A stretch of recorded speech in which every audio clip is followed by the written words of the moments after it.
Hi kawan, welcome to EDCReady. Today I'm comparing between two very similar in terms of both design and function knives. This is the AD20.5 by Demko and this is the Para3 Lightweight by Spyderco. Now the reason why I want to compare this is that they have a lot of the same features, okay?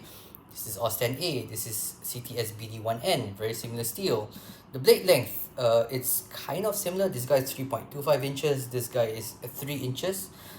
Sharpened blade length is definitely this guy is longer. They're both running on FRN scales. This is the FRN scale by Spyderco. It's nice and matte on the edges here, and then you have nice texturing here. This is the FRN scale by Andrew Demko, even more textured, and the edges here are textured as well. And they have a lot of very similar shortcomings as well. And I want to talk about all of that in this video. So now let's compare them from tip 2. But as already mentioned, Aus10A and CTS BD1N, I can't tell the difference. They are both stainless steel knives, equally stainless from my observation. They are both not very hard edge holding knives, so you do need to strop them or sharpen them quite often. If you use them hard, this guy needs to sharpen very soon because he went through a lot of cardboard. This guy I used in the garden, trimmed up some roots and tried to cut up some roots, so this guy will eventually need some, but it's still sharp for now. The only advantage is that the finishing here. Okay, let's put the size of the blade on the side, because 3.25 inches versus 3 inches, unless you have any kind of legal problems, when you're just doing EDC tasks, you're not really going to notice a big difference between these two. But let's talk about the finishing. This guy is a stonewash finish, where you put stones on the blade and then you kind of like shake up the blade inside the stone. As a result, you get this nice smooth texture all the way around the knife, and that includes the edges here. So the jipping here, nice and sharp, a lot of good traction, but the corners here are rounded off, and so are these edges and these inside edges. Whereas this guy, it's satin finish, okay? So you have these sharp edges on the corner here, not so much on the top here because I think they rounded it off, but these corners here and around this hole, they tend to be kind of uncomfortably pokey and kind of hard edge for you to always flick your finger in. And then I've had in the future, eventually it starts to dig through your nails a little bit, your nails get a little roughed up.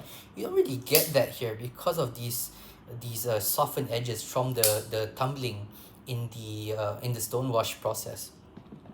In terms of the actual blade shape, I don't really see that much of a difference. If you want a bit more of a belly, you go for this guy. If you want something that has a little bit of a longer, flatter edge, you're gonna go for this guy. But all in all, the actual edge shape is actually pretty good.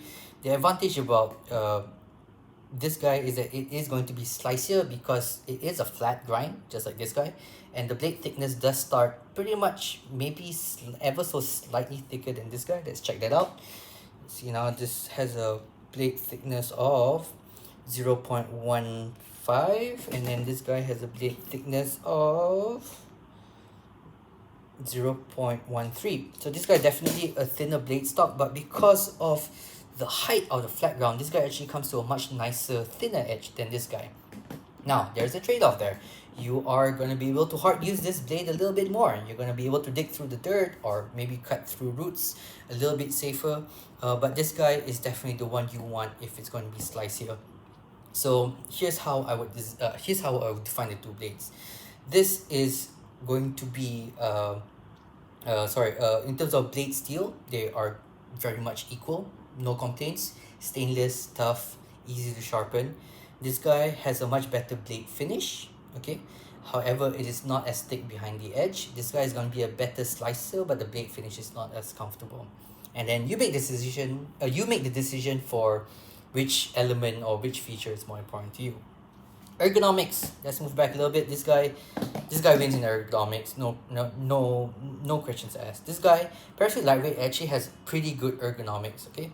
Thumb ram is good. It's just that this part here, it's kind of badly positioned for my hand, where it kind of feels like it's always bulging out into my hand. Whereas this guy, you get a lot of comfortable grips. This is a comfortable grip, this is a comfortable grip, this is a comfortable grip.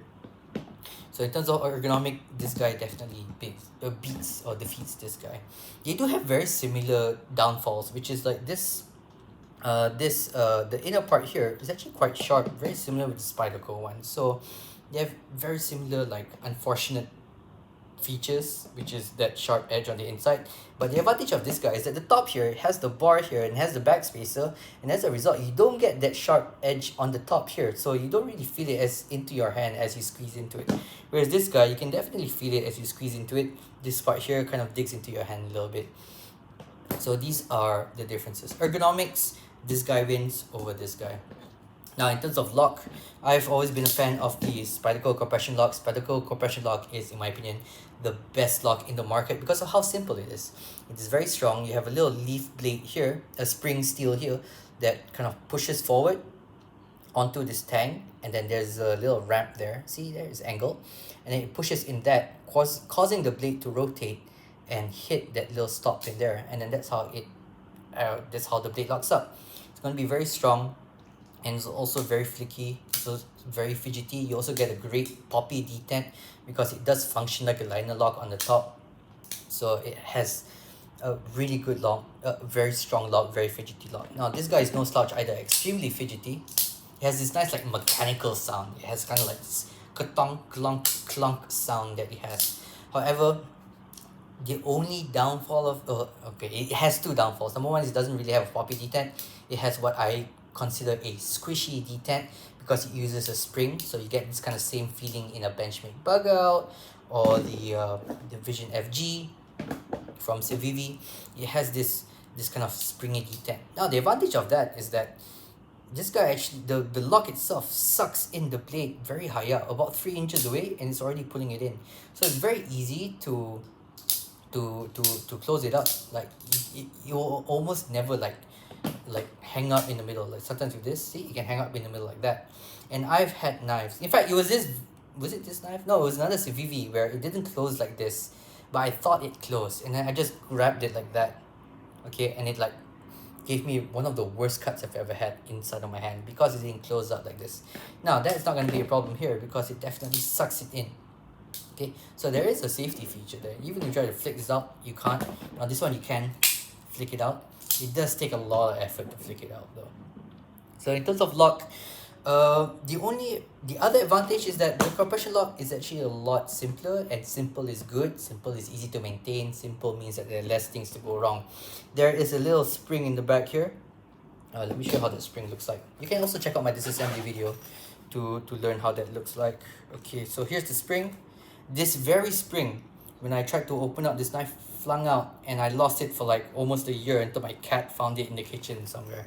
So it went from my guest room under the door all the way into the kitchen, and I bought some extra ones. I bought 5 extra ones from AliExpress. One of them is in here, but just keep that in mind. The more complex something is, the more things can go wrong. So just by that feature, if that was not a problem, it would be a tie when it comes to locks. But just by that feature, the compression lock wins, and that is why the compression lock is still my favorite lock. Now, carry in the pocket. This guy surprisingly carries very small in the pocket, despite this very tall hump. Let's just compare how tall this knife is. There we go. See, quite tall. But despite this very tall hump, it actually goes into the corner of the pocket really well. It really hides itself really well into the corner pocket. I dream of someday Spyderco, or maybe not even Spyderco, maybe another company, once this pattern runs out, creates a compression lock that kind of clips up this, that kind of clips away this top part here and just adds a little thumb stud similar to this. Just take this blade and put it here, and I think that would be pretty much the perfect knife for me. I mean, it's just a fantastic way to carry a knife. Fantastic way to have a knife designed for the pocket. But it does carry it surprisingly small. The only problem is that the pocket clip here is quite loose. Like, it has almost came out a few times. See, you can see there, it's not even straight. Okay, and doesn't matter how much I tighten the screw, okay, it's going to wiggle and it can loosen up over time. This guy carries very slim in the pocket. Is it slimmer than the, yeah, slimmer than the Para 3. So it carry, even though it's heavier, 2.4 ounces, 3.6, even though it's heavier, it actually carries a lot slimmer in the pocket, which I really enjoy. But this pocket clip sucks. This pocket clip, okay, ergonomically, pocket clip's great. Okay, it's not deep carry, which I prefer, but the advantage of having this is that it kind of it doesn't give you hot spots because it lands in your palm better because it's not deep carry. However, this little beak here, which I normally enjoy because it means that there's less hot spot here, there's nothing going up here that's poking you, but like this is very low. Sometimes it's hard to get this under the seam of my jeans. So what I have to do is I actually have to pinch here and pull it up. What I normally do is I actually dig my index finger here and pull it up, just like so, just like that. And that is what I do with most of my knives. That's how I prefer to put my knife in my pocket. But I can't even do that here because it's so thin, because it's so low. So I actually have to pull from here, lift it up first, and then stick it in. Very uncomfortable or not natural to put it in the pocket. Once it's in the pocket, it's great. Once it's in the hand, it's great. Putting it in the pocket, kind of bad. So in terms of carry, this guy wins over this guy. Now in terms of price, this guy has been going down in price, so I'm very happy. This came out at $150. Right now on Blade HQ is $120. At the time of recording, this is the 17th of December. And if you go to the Demko website, I think you can get it even cheaper. I think I saw a variant for like $90. But check their websites for recent pricing. Now is $120, which makes it around the same price of this guy. This guy is around $120 as well. When I got this was $91, and that was a steal at that time. Then it went up to 95. Okay, still a steal. Went up to 99, still a steal. Then now it's up to 120, I think, 115 or 120, and I feel like this guy's pretty like overpriced now, as I feel like this guy is overpriced too. I mean, this guy is made in the USA, so that kind of like, that's not really a factor for me, but okay, you can kind of justify, okay, labor in the US is more expensive. But then this guy, this is a G10 with full steel liners, very similar lock mechanism, designed by Snack Stance by Civivi, and this is like $70, $72. Okay, and then this guy just feels a lot more substantial. There's a lot more heft to it. There's a lot more metal in it. It has Nitro V with a coating, and it's like nearly half the price of what this was when it launched, and now it's 120. It's still like $40-$50 more than this guy. So I don't know where that money is going into other than the design, and the design is very much great. You know, it has a great blade shape, great blade finishing, nice well-designed lock, extremely comfortable grip and handles, well-designed scales. But these two, they're just an example of overpriced. Now granted, it's not as bad as a Benchmade bug out. That is like the king of overpriced, but I'm still quite surprised with how much this guy cost now. Back then, now it's slightly better, but you know, they're kind of meeting in the middle here. That's what I'm trying to say. They're kind of meeting in the middle. Now between the two, what do I like more? Let's see now. I like to carry this more. Okay, this is much nicer to carry. This is much nicer for hard use than this guy. As a knife that I'm taking into a campsite or the garden, I'm gonna bring this guy. Oh, I'm more likely gonna bring this guy than this guy because there's just less hot spots. It's more comfortable in the hand, and it has a blade that's slightly thicker behind the edge, thicker behind the edge, which is not something I prefer, but if I'm gonna use it for that function, I'm gonna pick this over this guy.